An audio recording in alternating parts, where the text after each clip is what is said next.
I never imagined that selling my company for $12 million would mark the beginning of the darkest betrayal of my life. For 30 years, that business was everything I had built from nothing. Late nights, missed birthdays, sacrifices no one ever saw.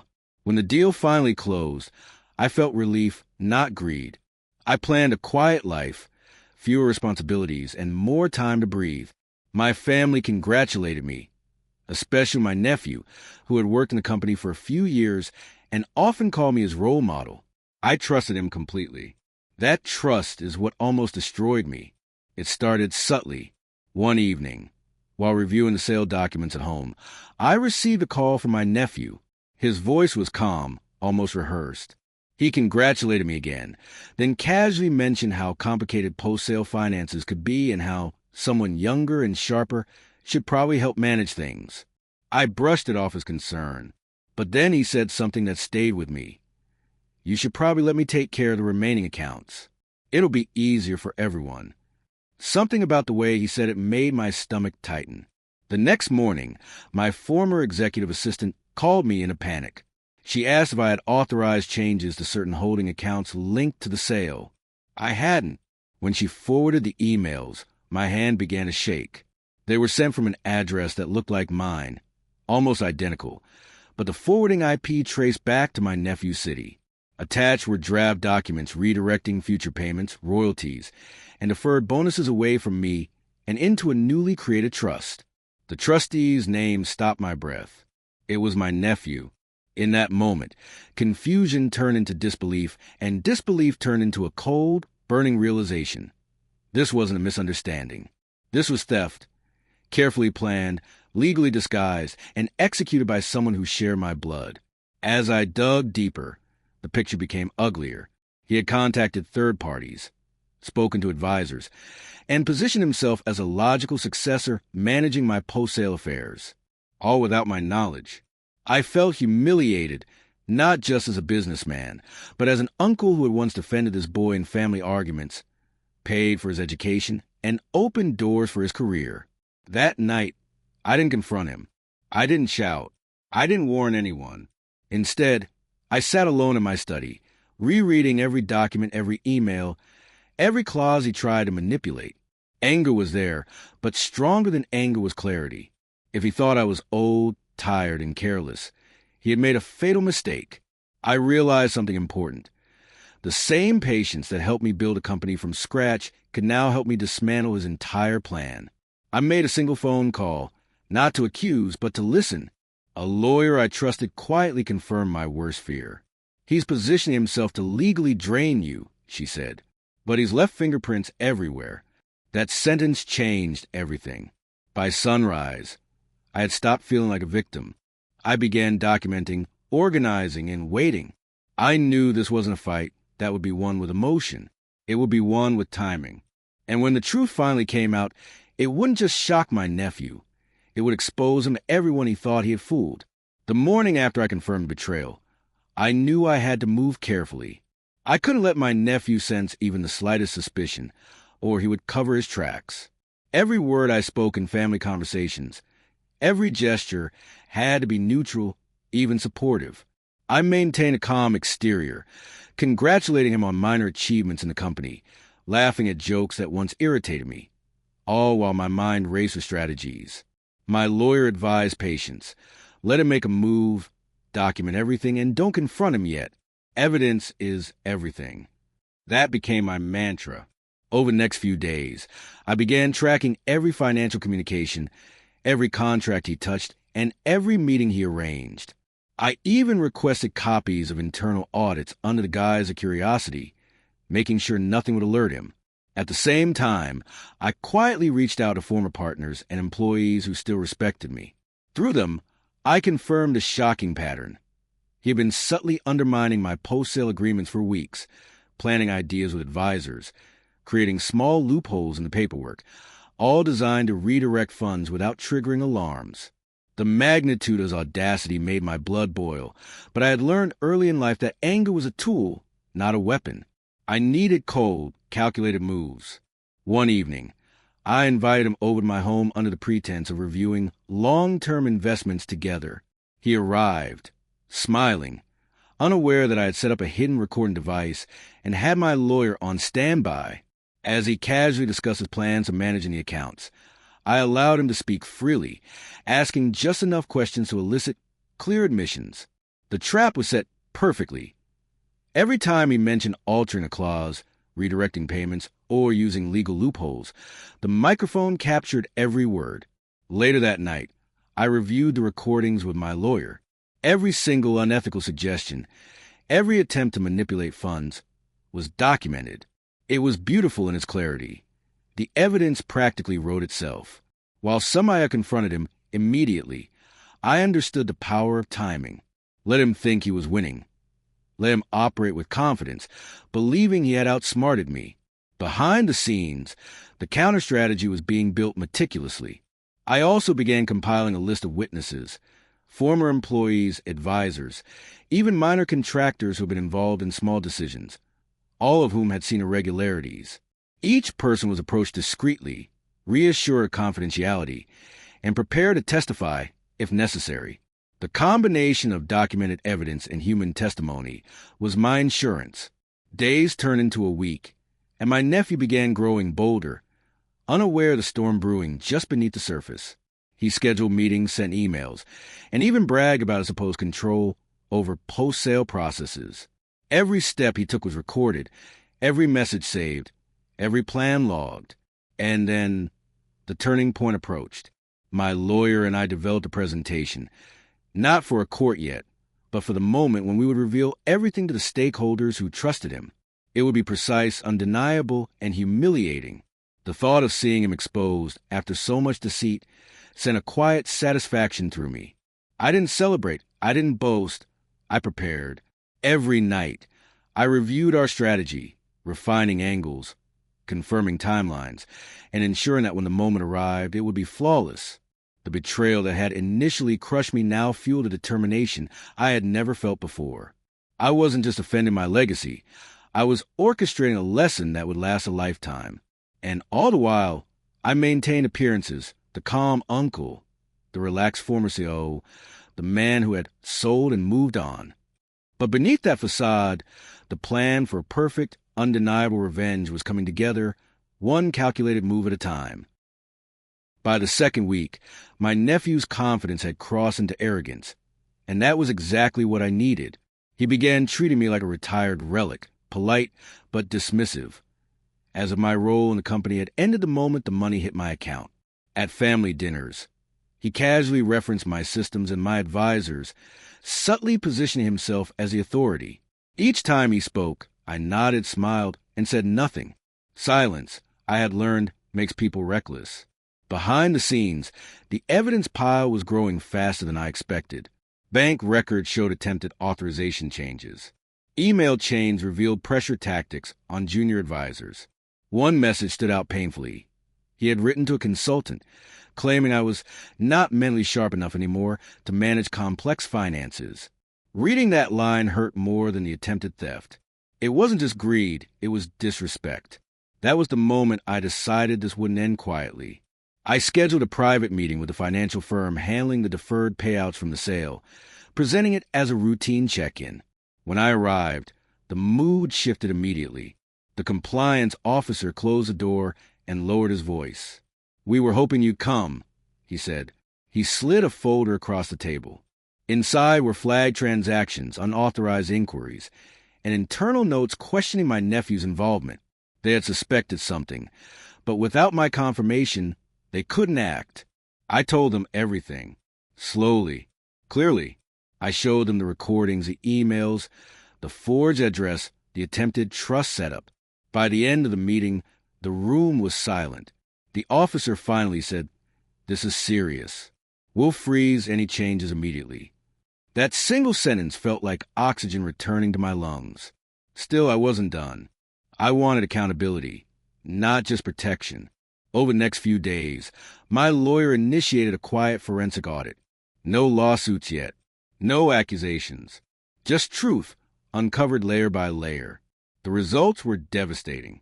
My nephew hadn't only targeted me. He had planned to leverage my sale to elevate himself, positioning his name in ways that would grant him future control over assets that were never his. He had counted on my age, my trust, and my desire for peace. What he didn't count on was my memory, my discipline, and my refusal to be erased. I decided to give him one final opportunity, not to escape, but to commit fully to his lie. I invited him to a formal review meeting with advisors, accountants, and a representative from the firm. I told him it was about optimizing post-sale efficiency. His excitement was visible. He walked in confident, carrying folders, speaking loudly, already assuming control. As the meeting began, he presented charts and projections, carefully avoiding direct questions about authorization. Then I spoke. Calmly, I asked him to explain a specific email, one he thought I'd never seen. His smile froze. I followed with another document. Then another. The room grew tense. He tried to deflect, to joke, to blame misunderstandings. That's when the compliance officer interrupted. We verified these actions, he said. They were unauthorized. The color drained from my nephew's face. Still, I didn't reveal everything. Not yet. This wasn't the end. It was the setup. I stood, thanked everyone for their time, and said we would continue this discussion soon. As we walked out together, my nephew tried to laugh it off, but his hands were shaking. I knew then that fear had finally entered the equation, and once fear shows up, mistakes follow. He thought the worst was over. He was wrong. The real consequences were only beginning, and the final move would leave no room for denial, excuses, or escape. The days that followed were a delicate dance of observation and preparation. I knew I had to time everything perfectly. One wrong move could allow him to cover his tracks or manipulate the narrative. I began quietly contacting the stakeholders who had unknowingly been part of schemes. Former partners, minor investors, and a few employees who had noticed irregularities but feared speaking up. Each conversation was careful, almost casual, yet firm enough to plant seeds of awareness. Meanwhile, my nephew, oblivious of the web closing around him, continued his efforts to assert dominance. He sent emails, made calls, and even attempted to bypass me in discussions with advisors. Each action he took, each assumption of control, was meticulously recorded and cross-verified by my lawyer and the forensic team. At home, I maintained facade of calm, discussing neutral topics, smiling at family gatherings, even joking with him occasionally. But in the background, I mapped out the ultimate confrontation. I had learned early in life that revenge isn't about immediate retaliation. It's about orchestration. Every conversation, every document, every minor slip could be used strategically to dismantle his plan publicly. One evening, I discovered a particularly damning piece of evidence, a series of drafts where he explicitly tried to redirect payments and bonuses without authorization. The language was casual, almost careless, as if he assumed no one would ever see it. That carelessness became my weapon. I compiled the drafts, matched them with the emails he had sent to advisors, and cross-checked dates, signatures, and timestamps. By the end of the night, I had created an undeniable paper trail, a narrative that not only exposed his attempted theft, but also highlighted his arrogance and overconfidence. I shared this with my lawyer, who nodded approvingly. "This is perfect," she said. "It's airtight. Once you reveal it, he can't argue, deny, or escape." But I wasn't ready to reveal it publicly. Timing was critical. I needed him to make one more move, to show his overconfidence in full display, and that moment came faster than expected. A week later, he scheduled a meeting with one of the smaller investors, trying to convince him to approve certain adjustments to post-sale benefits. The investor, unaware of the real situation, nearly agreed. That's when I stepped in. Calmly, I requested a copy of all communications regarding those adjustments. My lawyer accompanied me discreetly, and the documents we received were exactly what I had anticipated, full of his manipulations, misleading statements, and assumptions of control. I smiled but said nothing. Instead, I prepared the next phase, the public exposure.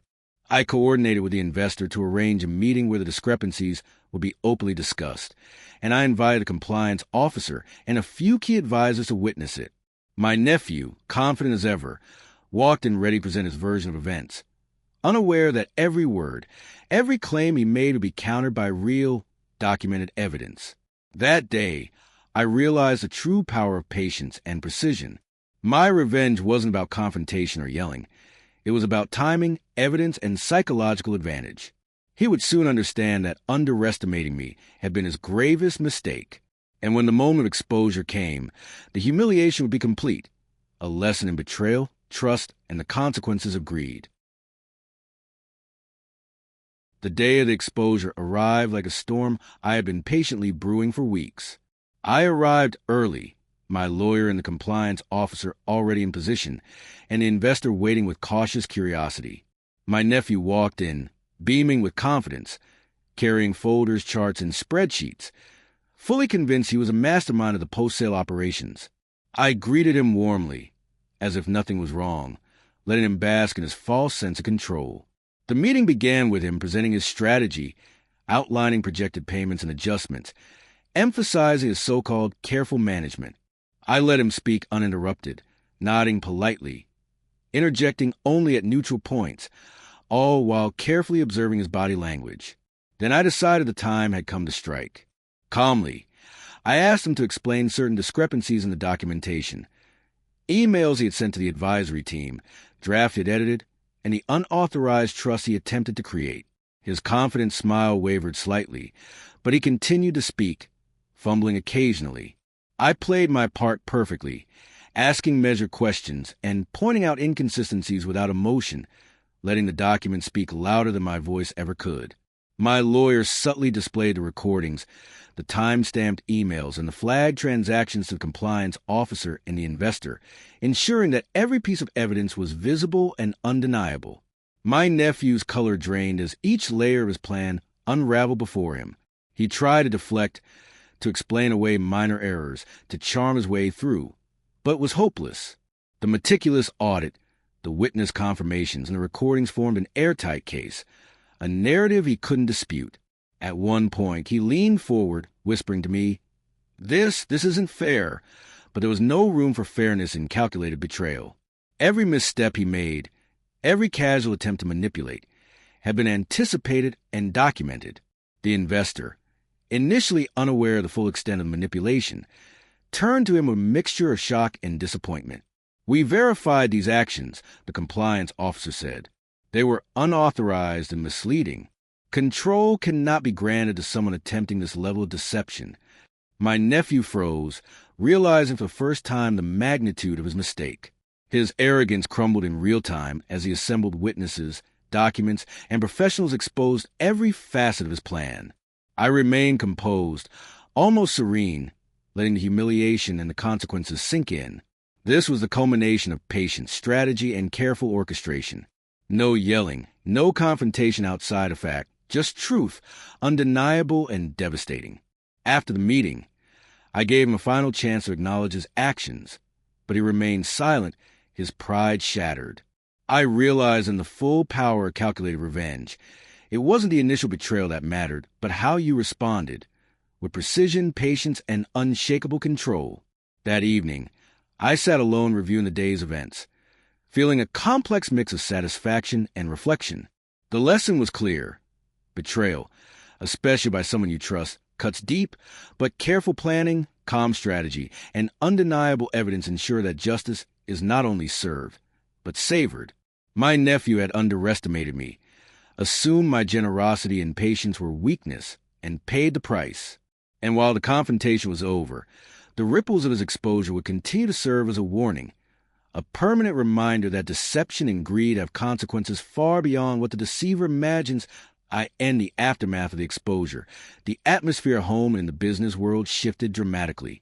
My nephew avoided eye contact, his arrogance completely stripped away, replaced by the weight of undeniable defeat. The investors, advisors, and compliance team now looked to me with respect, and even a hint of admiration for the way I had handled what could have been a catastrophic betrayal. But I didn't celebrate. Revenge, in its purest form, is silent and measured.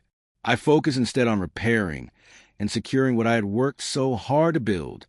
I ensured all documents were updated, all funds properly allocated, and all future operations structured to prevent any similar attempt. My lawyer guided me through every final step, making certain that my nephew could never manipulate the post-sale finances again. Beyond the business realm, I took time to reflect on the personal side of the betrayal. Trust, once broken, is never fully restored.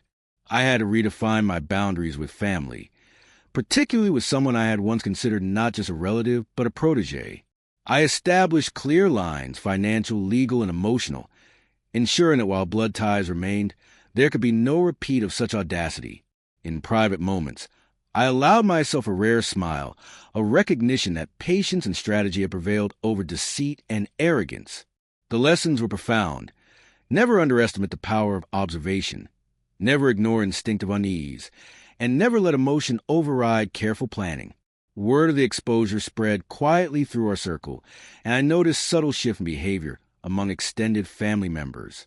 People who might have been complicit or silent witnesses to the nephew's manipulations now approached with caution and respect. The psychological impact of the public unraveling was significant. My nephew was not only financially blocked from his plans, but socially and reputationally humbled. Weeks later, I reviewed the recordings and documents again, appreciating the sheer depth of his attempted betrayal. Each detail, from forged emails to the manipulated documents, served as a testament to his arrogance and my diligence. I documented everything meticulously, not out of vindictiveness, but as insurance, a permanent record of what happens when trust is abused. As I settled into the calm after the storm, I realized the revenge wasn't just about money or the company. It was about restoring order, asserting boundaries, and reclaiming respect. The experience taught me the real value of patience and foresight. The most devastating revenge doesn't need to be loud or publicized immediately. It waits, it builds, and when executed, it is absolute. My nephew, once cocky and overconfident, had learned a lesson no lectures or arguments could have conveyed. And for me, the satisfaction was subtle but profound. The peace of knowing that justice, calculated and unwavering, had been served. I returned to my routines, more cautious, more aware, but also stronger, knowing that even when betrayal comes from blood, careful planning, calm execution, and undeniable truth ensure that the deceiver pays the price. In the end, I had not only preserved my wealth and legacy, but I had reasserted the principle that trust must be earned and that betrayal, no matter how close to home, can never outmatch patient strategy and silent determination. The company was secure, my finances intact, and my dignity restored. And as I sat alone that night, reflecting on the whirlwind of deceit and exposure, I knew that I had emerged not just victorious, but wiser, stronger, and unshakable.